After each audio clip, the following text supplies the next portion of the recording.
Joining me now to discuss investments in expanding Wisconsin's broadband service is Cameron Valcq, the chairperson of the Public Service Commission. Rebecca, it's a pleasure to have you with us. Thanks for having me. Of course. So recently, Governor Evers discussed the state's progress in expanding broadband access with reporters. He said that beyond the federal government funding that the state is set to receive, the state would also have to make some continuing financial investments too. The Finance Committee in this budget round rejected the governor's request for $750 million in funding to expand broadband. According to the State Journal, some Republicans kind of preferred to wait and see how far expansion could go with the federal funding. The state has made significant investments over the last few years. So do you think the federal funding would be enough?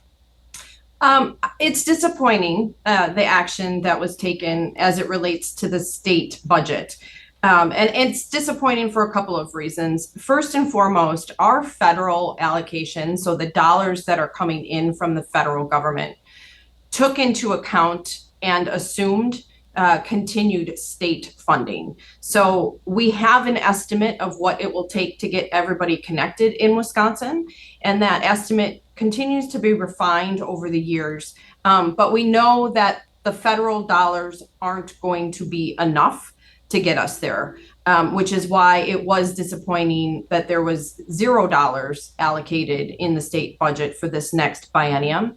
But I am hopeful because access to high-speed, reliable broadband is a bipartisan issue. It's received bipartisan support over the last 4+ years.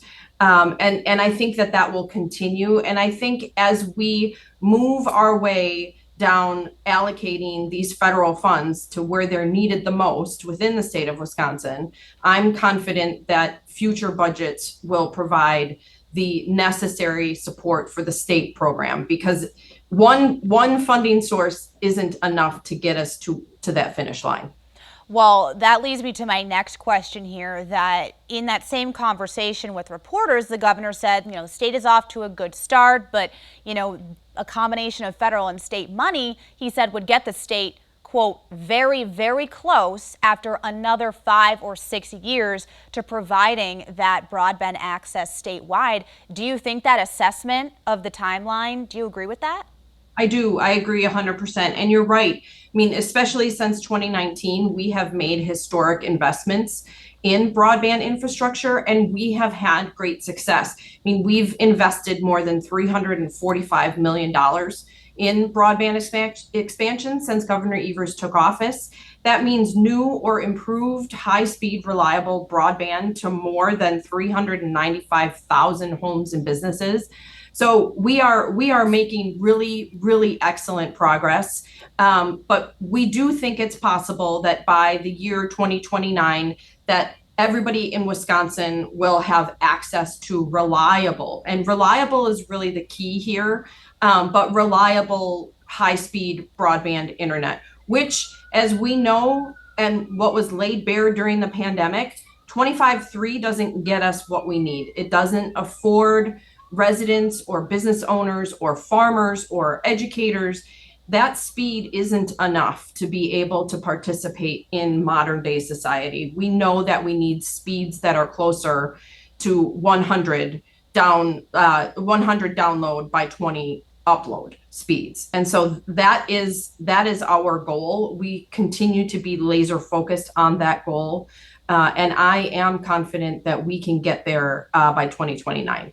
So over the next few years, without significant state investment, are these farmers, are these educators, these business owners who are all taxpayers, are any of their monies going to come into play here in the state's plan to expand broadband access?